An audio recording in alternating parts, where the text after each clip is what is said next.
Bom dia! Que a graça do nosso Senhor Jesus Cristo, o amor de Deus e as divinas consolações do Espírito Santo seja com a sua vida hoje e para todo sempre. Desperta, ó tu que dormes, levanta-te dentre os mortos e Cristo te iluminará. É com muita alegria que começamos mais um nosso programa. Todas as manhãs, às 5 horas, o vídeo fica disponível aqui no YouTube para que possa abençoar a sua vida e nos aproximarmos dessa comunidade de fé maravilhosa. Bem, nessa série que já estamos hoje no quarto dia e, por incrível que pareça, o quarto dia tem tudo a ver com a mensagem de hoje, que tem a ver com o quarto mandamento. Bem, quero encorajar você que já chegou até aqui nessa jornada a continuar conosco, porque Deus tem muito mais do que pedimos ou pensamos. Segundo, encorajar você a desfrutar de uma perspectiva libertadora do próprio casamento, bem como desfrutar do amor de Deus e do gozo de estar na sua presença, para que você possa se equipar, estar pronto para resistir o dia mau e ajudar o seu próximo, filhos e amigos. Como? Compartilhando esse vídeo, ensinando e orando. Que Deus nos abençoe na jornada de hoje. Hoje, domingo, dia do Senhor. E é sobre esse do dia que vamos comentar hoje e falar, porque ele tem tudo a ver com matrimônio. Isso mesmo. Então, vamos orar para começar mais um dia da nossa jornada, 30 dias para salvar o seu casamento com suor, lágrimas e desfrute da presença de Deus ou das próprias maravilhas dele. Feche seus olhos, vamos orar, ore comigo. Senhor nosso Deus e eterno Pai, muito obrigado por essa oportunidade. Senhor, acalma essa mulher, acalma esse homem, que o teu Espírito Santo possa abrir o nosso entendimento para compreender o que o Senhor quer de nós, que possamos ser abraçados agora pelo Espírito Santo que consola, que o Senhor derrame sobre nós ousadia e esperança em dias melhores. Colocamos em tuas mãos o nosso casamento, que hoje, Senhor, possamos compreender bem mais do que ontem e que o Senhor possa afirmar os nossos passos nessa caminhada para o louvor da tua glória. Cuida dos nossos filhos, cuida, Senhor, do nosso cônjuge, que eles sejam alcançados por ti, guardados por ti, em nome do Pai, do Filho e do Espírito Santo. Amém. Amados irmãos, estamos aqui, né? Nos primeiros 3 dias, né, que nos reunimos aqui, apresentamos uma resposta: o que eu devo procurar no casamento? O que mais devo procurar no casamento? E percebemos ali, à luz do Salmo 73, o que tenho eu, Senhor, no céu, senão além de ti, e o que desejo mais na terra, senão a ti. E compreendemos que devemos entrar dentro desse compromisso de fé no próprio matrimônio, procurando conhecer quem é Jesus. Esse deve ser o nosso maior alvo dentro do matrimônio. E fazendo isso como alvo e objetivo, o que devo fazer para aguentar as lutas, né? Permanecer casado durante essa busca. E aí, vamos para o segundo dia. O que devo fazer para continuar lutando pelo meu casamento? E ali compreendemos que o homem é mau porque não há nenhum justo sequer, não há quem entenda, quem busque a Deus, em Romanos capítulo 3, e todos pecaram e destituídos estão da glória de Deus. Com essa perspectiva, que o nosso cônjuge também está ali carregando o DNA ali do pecado e que carecem da graça de Deus, devemos desenvolver um hábito diário de fazermos orações e oração de confissão. Senhor, eu sou devedor. E desenvolver um hábito, e aí esse não precisa ser diário, do jejum. Mas indo e buscando isso, lógico, não é para, como uma barganha, fazer um jejum de chocolate, um jejum de Coca-Cola, para conseguir um brinquedo, um videogame, conseguir um móvel novo ou uma casa melhor. Não. Na verdade, somos chamados a desenvolver uma vida de jejum, a qual fazemos restrição de uma das refeições ou de várias delas, mas nesse momento devemos estar com um pensamento no Senhor. E durante todo o dia, com um pensamento no Senhor, com uma atitude de que assim, estou devendo. Isso mesmo. E aí, se você quiser saber mais sobre este assunto, assiste lá o nosso vídeo número 2.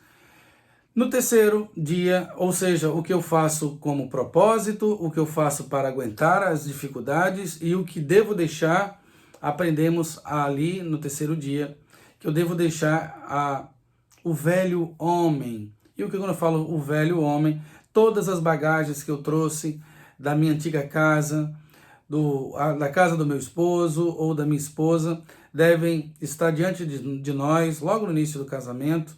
Devemos tirar essas roupas, que muitas delas representam rebeldia contra o próprio Deus, e lembrar que aquele que está em Cristo, nova criatura é. Todas as coisas velhas já passaram, eis que tudo se fez novo.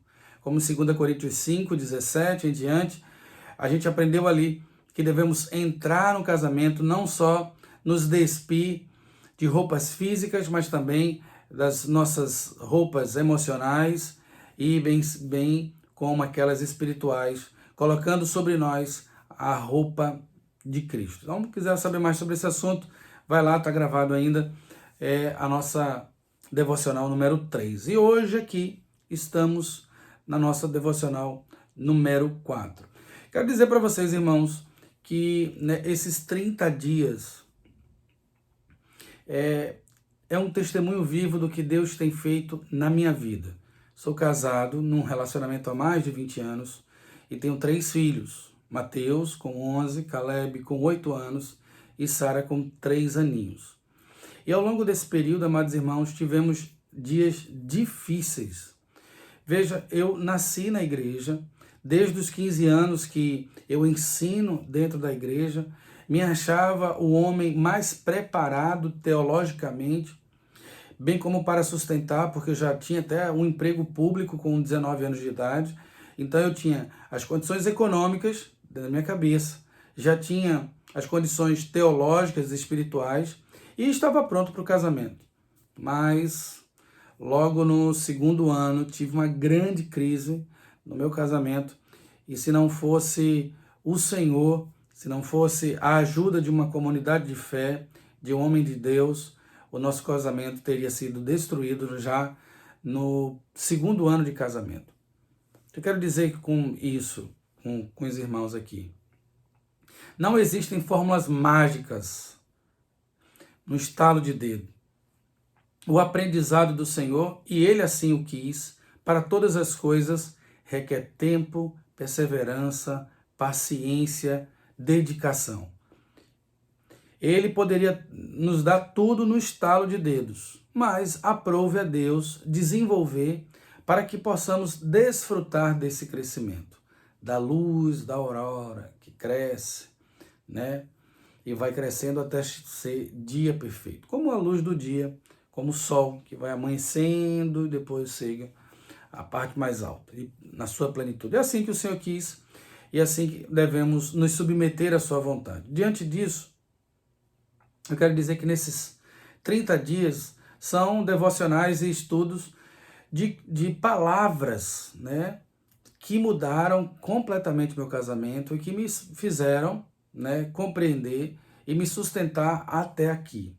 Então, nada do que eu apresentei aqui, ou vou apresentar aqui, é baseado em superstições, mas vivido realmente na minha vida. E quero dizer para você que não sou um homem perfeito, e a nossa família não é uma família perfeita, mas é uma família que procura no Senhor sempre buscar a sua orientação e quando erra dizer, Senhor, pequei somente contra ti, e utilizar todas essas ferramentas que vocês já aprenderam até aqui.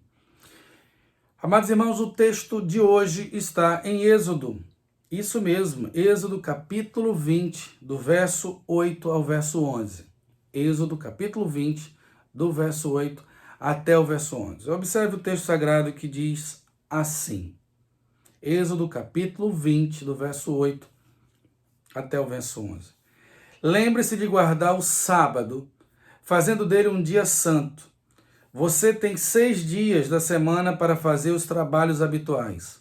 Mas o 7º dia é o sábado do Senhor, seu Deus. Nesse dia ninguém em sua casa fará trabalho algum, nem você, nem seus filhos e filhas, nem seus servos e servas, nem seus animais, nem os estrangeiros que vivem entre vocês. O Senhor fez os céus, a terra, o mar e tudo que neles há em 6 dias. No 7º dia, porém, descansou. Por isso o Senhor abençoou o sábado e o fez dele um dia santo. Bem, amados irmãos, após essa leitura, e você pode estar perguntando, o que o dia do Senhor tem a ver com o casamento? Eu quero dizer que o dia do Senhor é o momento da semana em que você tem a oportunidade de renovar os seus votos diante de Deus e dos homens. Então, o Senhor nos deu, de uma maneira graciosa, a oportunidade de, semanalmente, renovar os nossos votos. E isso é realizado no dia do Senhor, principalmente num culto solene, onde você entra na presença do Senhor com uma adoração, com toda a família reunida. Se não tem essa possibilidade, você entra na presença do Senhor e tem a possibilidade de louvar ao Senhor, ou seja, independente das suas condições e emoções, você se declara diante do Senhor quem Ele é.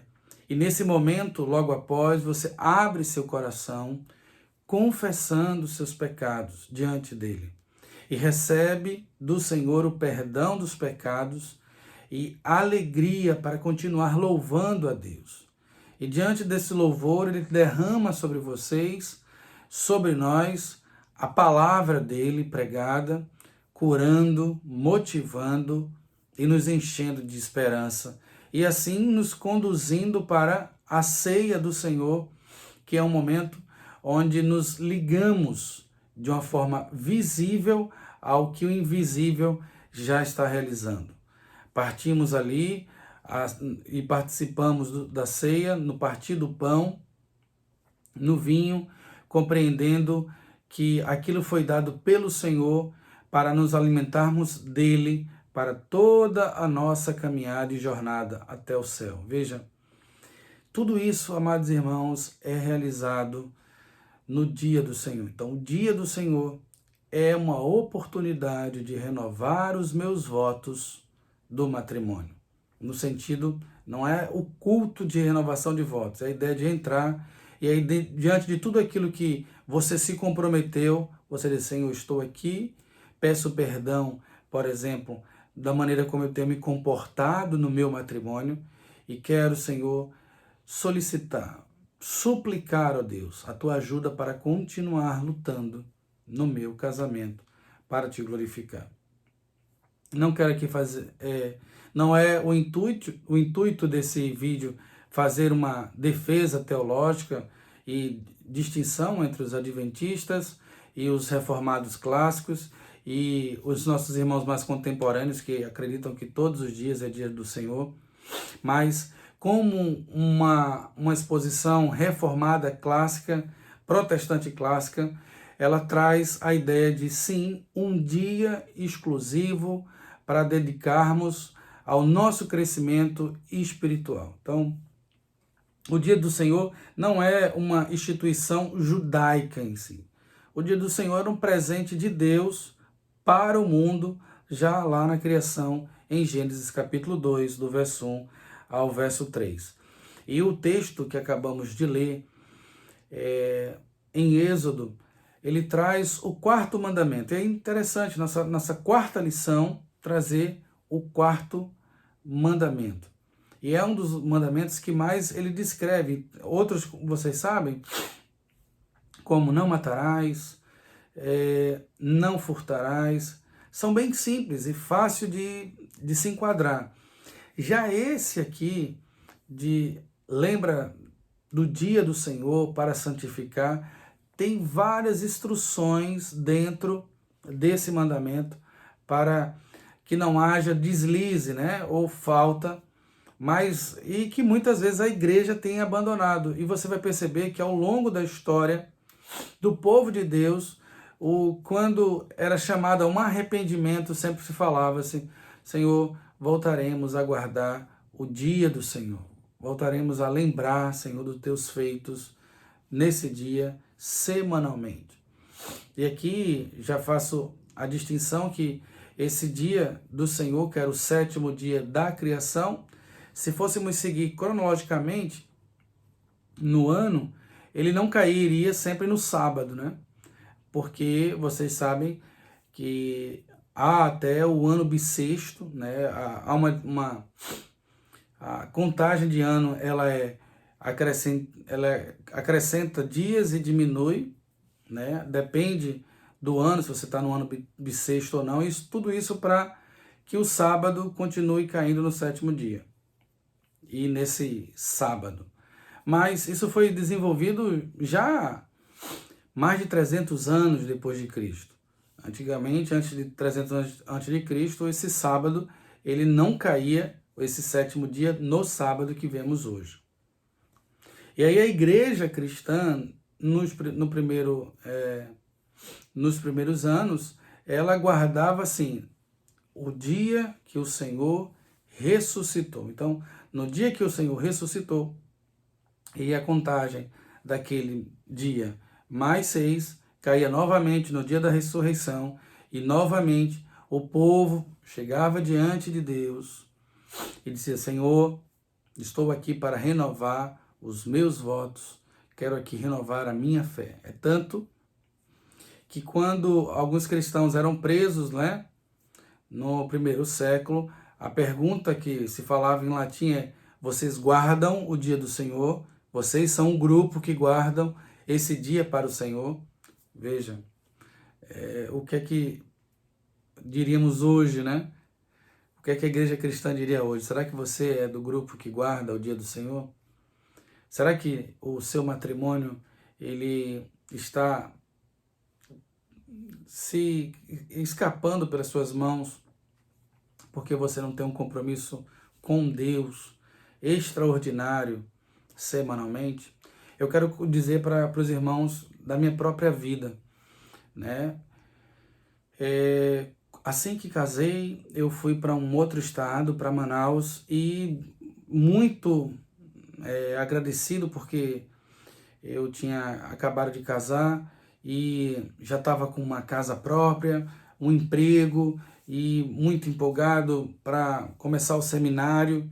Então, ou seja, cheio de energia, e só bastou no 2º ano, um grande desafio e dentro do meu casamento, e passamos pela nossa primeira crise.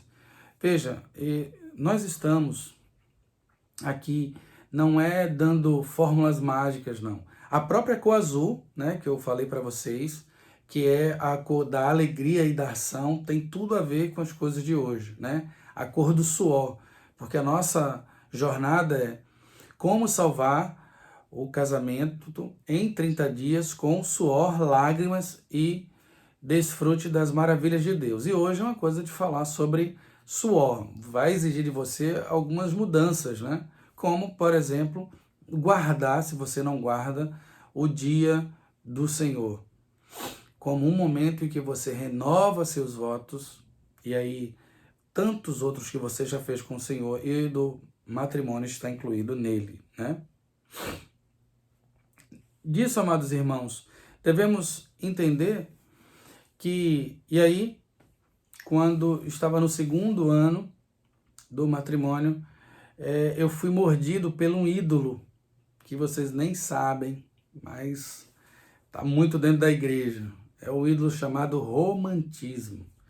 Eu acreditava piamente que o que sustentava o casamento após a festa era o quanto eu fosse romântico, né? E esse romantismo fez, muitas vezes, de deixar o dia do Senhor para ser o nosso dia de descanso. o dia do romance, o dia do namoro, o dia que eu saio, vou curtir a esposa ou o esposo. E aí fui deixando as coisas de Deus de lado, porque o importante, veja, é estar com a família, né? O importante é a gente desfrutar da família.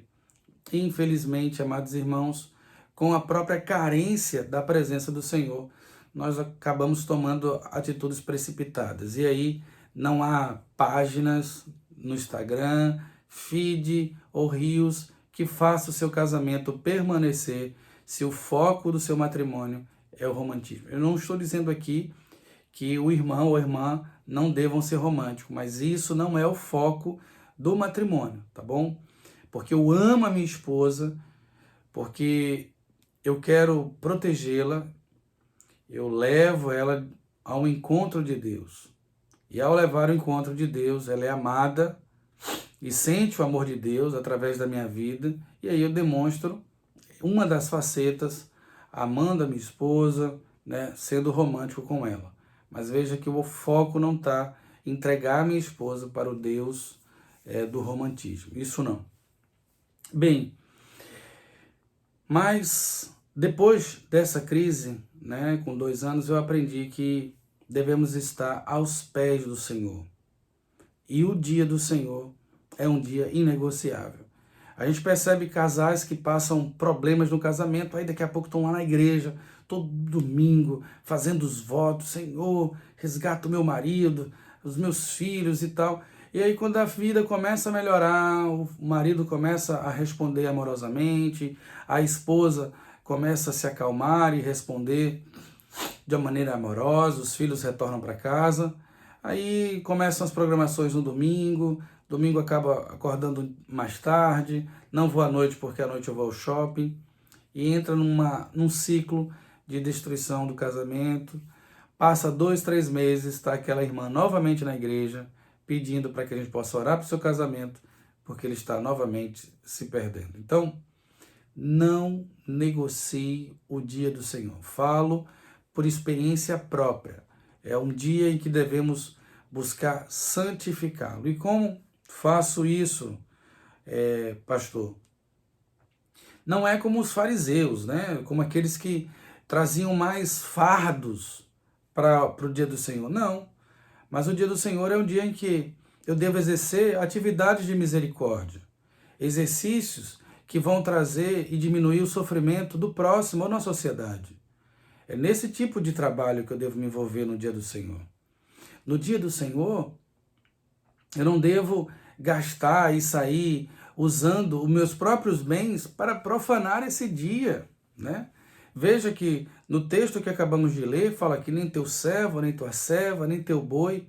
Ou seja, eu não devo usar as minhas posses e aqueles que estão debaixo da minha liderança para destruírem ou profanarem o próprio dia do Senhor. O dia do Senhor é as minhas posses e aqueles que estão sobre a minha liderança terão a influência de guardar esse dia para o louvor da glória de Deus. Então, nesse dia você deve ir à igreja, né? Se envolver numa escola bíblica dominical, ou no culto se envolver também no culto solene, em atividades na comunidade religiosa. E como isso é saudável, irmãos? Um exemplo, você casou e sua esposa na carreira agora é uma grande juíza e você é um grande médico. Quando é que essa juíza terá a oportunidade de perceber novamente aquele líder o qual ela se apaixonou há 20 anos atrás? Se você agora como médico está numa atmosfera tão distante dela como juíza, que está lá no fórum e você no hospital. É justamente nesse dia do Senhor, quando os dois se envolvem na igreja, um olha a faceta do outro em Cristo, no exercício do cuidado para com o próximo. E aí a sua esposa realmente se reapaixona por você, assim, poxa, foi por esse homem determinado, corajoso, temente a Deus que me apaixonei. Da mesma maneira que seu marido terá a oportunidade de dizer assim, foi por essa mulher que ama as coisas de Deus, que busca a Deus, que eu me apaixonei. Né? E ao ver os seus filhos ali desenvolvendo, né, nas atividades da igreja, assim, Bendito seja o Senhor, porque apesar do meu pouco tempo para com eles, eles estão respondendo em amor e santidade ao Deus Todo-Poderoso. Então, a própria atmosfera de fé, de comunidade de fé do Dia do Senhor, ela nos faz, né, guardar o nosso próprio casamento, porque olhamos e partilhamos aquilo que o Senhor tem dado aos nossos cônjuges, ao nosso cônjuge, né? Aos nossos filhos, a nossa família, e ela vai ficando cada vez mais forte. Diz uma história que uma vez um espião foi olhar o porquê os Estados Unidos responde de uma maneira tão firme, né? À época, né? Isso em 1940, 1950, e alguém disse, esse espião ele volta para sua cidade e diz assim: vocês precisam perceber como aquela população guarda o dia do Senhor. Como o sermão ele é impactante, e logo após o sermão, essa era a rotina dos anos 50 que esse espião observou nos Estados Unidos.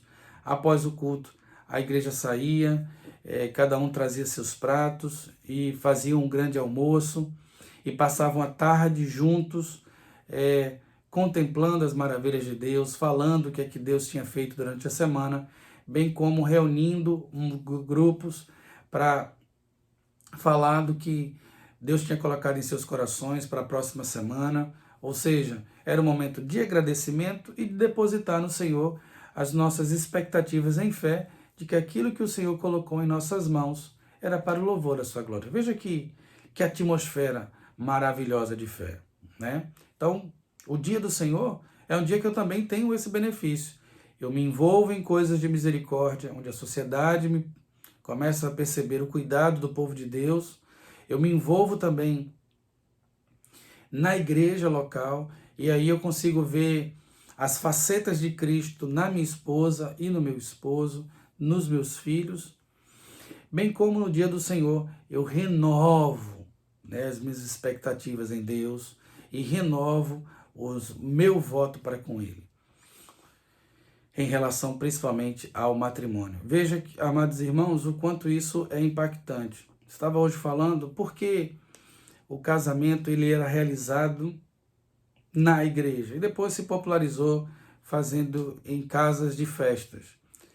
Mas ele começa na igreja porque quem institui o casamento é o próprio Deus. E a perspectiva do casamento é que primeiro você faz um voto para com Deus. Você promete a Deus alguma coisa. E aí você diz: eu prometo ao Senhor amar a minha esposa. Por isso que esse ambiente era um ambiente na frente de um sacerdote para confirmar aquele ato. Olha, eu estou me comprometendo com a minha esposa diante de Deus. E aí, nada como um ambiente assim, no dia do Senhor, para você realmente trazer na lembrança aquele comprometimento, aquele voto e dizer assim: hoje estou renovando meu voto de matrimônio com a minha esposa. O dia do Senhor não é um dia para a gente ficar ocioso, né? Em entretenimentos, como se não buscasse nada e não quisesse nada. Até é um dia para a gente se envolver com o evangelismo. Então, se você quer trabalhar e ter um entretenimento, mas que esse entretenimento tenha um foco, então vai chamar alguém para a praia? Chama essa pessoa para a praia e aproveita esse momento de entretenimento para que você possa falar do amor de Deus, né? Vai chamar alguém para sua casa para participar de alguns jogos de tabuleiro e tudo. Aproveita esse tempo. Então, não é o entretenimento pelo entretenimento, não é uma vida ociosa. O dia do Senhor é foco para glorificar a Deus em todas as esferas. Nesse sentido, em todas as esferas, repercutindo o meu posicionamento na esfera espiritual. Então, eu vou lá para o entretenimento no sentido de eu vou lá, mas o objetivo é proclamar o amor de Deus. Eu vou lá, vou cozinhar para um parente que vai vir para minha casa, mas o foco está em proclamar o amor de Deus, as boas novas do Senhor Jesus Cristo, certo? Como já falei, devemos nos envolver em todas as obras necessárias da sua igreja local.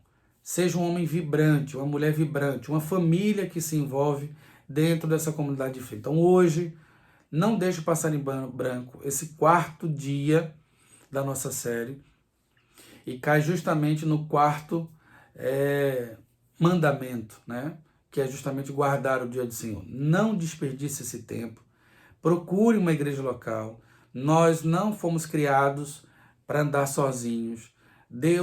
Jesus deu o seu Filho Jesus Cristo não para morrer por uma única pessoa. Ele deu o seu Filho para morrer por nós, pela sua igreja. Então nunca negligencie esse dia do Senhor, esse contato com o povo de Deus, para louvar ao Senhor, para confessar os seus pecados e ouvir a sua doce voz por meio da exposição e pregação da palavra e participar da ceia do Senhor. Não negocie isso.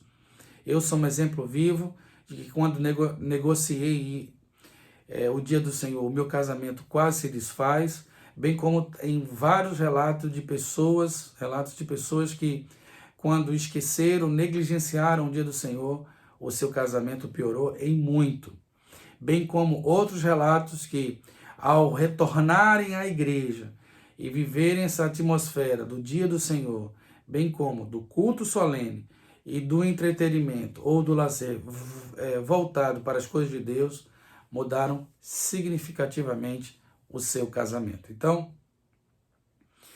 oro a Deus para que você possa colocar em prática isso. Então, coloca aí nos comentários qual a igreja que você vai hoje cultuar ao Senhor, no dia do Senhor. Coloca aí nos nossos comentários. Compartilha com a sua igreja no grupo do WhatsApp. Se inscreve no nosso canal. Vamos encher essa comunidade de fé para o louvor da glória do Senhor. Vamos estar juntos, tá? E que Deus nos encha de graça e de sabedoria. Eu queria orar por você, para que a gente possa se despedir em paz e até amanhã pela manhã, tá certo? Senhor, nosso Deus e eterno Pai, queremos te agradecer pelo louvor, queremos te agradecer, Senhor, pela oportunidade de ter uma igreja local. Queremos te agradecer pela oportunidade de ter uma igreja em que a tua palavra é pregada. Mas também suplicamos por todos aqueles que estão dispersos, ó Deus, que o Senhor os leve a uma igreja genuinamente cristã, que pregue a palavra e cuide dos teus servos. Que eles possam se envolver na igreja local, Senhor, e perceber mais das facetas de Cristo no seu cônjuge, nos seus filhos. Que eles cresçam no amor, na graça e no conhecimento de nosso Senhor Jesus Cristo. Senhor, nós te agradecemos pela oportunidade desse canal. Em nome do teu Filho amado Jesus, rogamos. Amém. Que Deus te abençoe.